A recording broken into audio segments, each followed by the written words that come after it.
Hey guys, welcome back to another multiplayer battle of the day. We got Valentine, and I'm pretty sure it's somebody's alt account playing up there, and Jackal, a very strong player, and Windjord is joined as well. Let's see, Highlander Ridge 3 could be some trouble for me. Been iffy there lately. Didn't see anything else huge. Let's get here the Accurate Wind Musket. Aim down low. That was a meeting that got canceled. And give us some Heiser to counteract that wind. Should be able to get there. The windbreak's going to cut through the wind enough to get me onto the island, and a nice little slide up to be plenty close and just go the putting motion, which is wonderful. Whenever there's any high winds, I really don't want to be on the low side of that hillside, which for me means using a little bit less disc. Looks like Jackal didn't actually get that spit out. It's good there. Valentine's down a bit low. Got a bit of a throw-in, uphill throw-in with the heavy wind. This is a tricky one because if it's too high. Oh, he was drop zone? Okay. He's actually OB taking the drop zone. It's a good thing they added that drop zone. I think that's made this hole a lot less of a blow-up hole. Chance to really take huge scores if you just keep missing the island. Thanks again here to Rodney for this line, for a hole that I used to complain endlessly about being just completely random.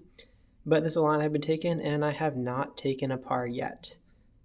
It would have been the time probably that I would have gone in the water. It'll happen one of these times on multiplayer when I say, oh, I've never gotten par here since it changes that line. That's when it'll definitely go in for sure. All right, Highlanders Ridge 3 coming up.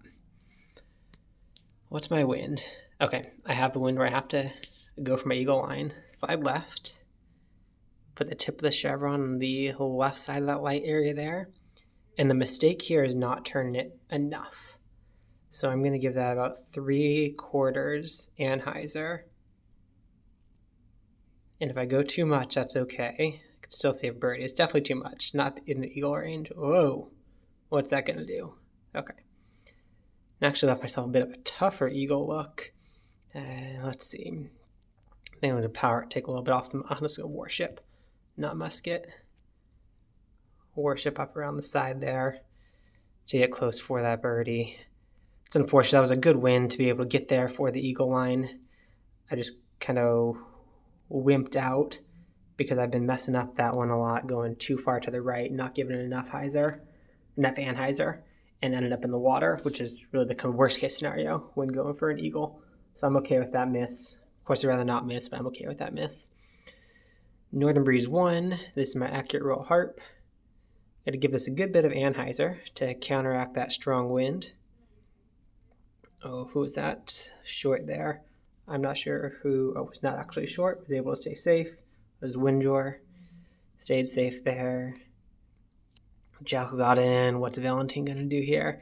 This one could be a little bit tricky in winds. People are going to change up their lines. Whoa! That was a lucky skip across. Came with a lot of heat there. A lucky skip across, and Valentine should be able to make that throw in. And take the birdie. Yep. So tied up with Jackal and Windjor. Got up one stroke on Valentine from that first hole. Plenty of golf left. Let's see what's next on Northern Breeze. If we can get up here. This is almost feels like a poke and pray hole for me. If I got to get the aim just right. Good. And then don't roll down the hill. Excellent. I love the tap in. It's always a little bit of a trickier putt. Even if you're close, I mean, you're going to make it. But just give it some thoughts in your head that you don't want to think about getting the aim just right or accidentally aiming low or aiming too high, getting the top band. Things you don't want to think about. Valentine's down the hill. That is a very tricky throw-in. Hard to judge that elevation. And oftentimes if you get the elevation judged just right and you're not taking some power off and aiming higher, you're going to hit high chains, just spit out, back down the hill and take the par. That one I feel like if I don't hit that drive, I'm probably going to be taking par. This big wind left to right has me taking the Accurate Roll Sapphire. Don't get that one, okay? And hopefully don't get too far out here to the right. I think I'm going to have a look here. Let's see if these branches are in the way. This is pretty tricky looking. The branch is in the way there. I have to take a lot off this and hope I don't hit that early hillside. I just can't tell if it's in front of me or not. It was not. And it didn't spit out. They hit pretty high chains. I would not have been surprised if that spit out after hitting that high on the chains there. going into our last course, what do we have today? Kehoe Park. I'm taking the Accurate Roll Musket.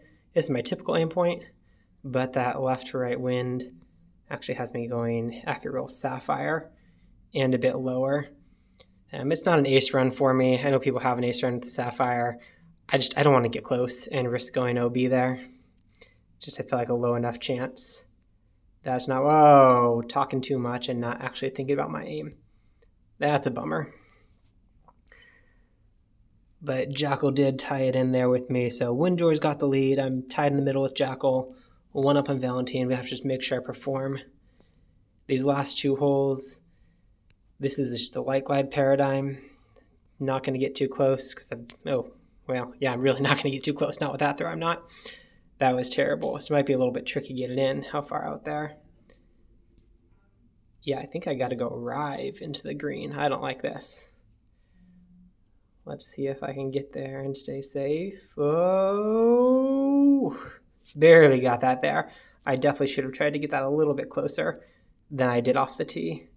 This one is about the power that I did on that last throw because I'm 55 feet instead of the 60 and a little bit uphill coming down. It looked like Jackal had gone OB on the follow fly, but inaccurate follow flies, they happen. Still tied in second here. Windjor's got the lead. Let's see if we can make some magic on this last hole. With this kind of spread, I'm not going to be playing aggressive. If I end up tied second, that's really just okay. Oh, but it has me thinking. KP6. I know the smart play is to go around and to see what goes on here because I was tied with Jackal. And he is through there. He's getting the eagle. Valentine.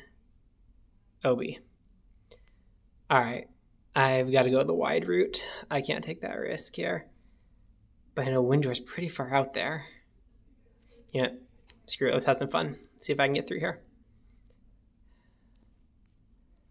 Oh, no, I didn't. Oh, no. Oh, no. And that's why I shouldn't have done that. Should have taken my own advice. This is where it becomes a blow up real quick. Now I feel like I got to try and save it. And hit branches. Nope, no bushes that time. And here for stay in. Okay, at least here for the par. Yeah, I haven't practiced that shortcut in a while because I've stopped taking it because usually I feel like it's not the right play. But if I had just gone wide, I would have had birdie. Would have been at least not losing as many points there, but as is, taken tied for 4th there.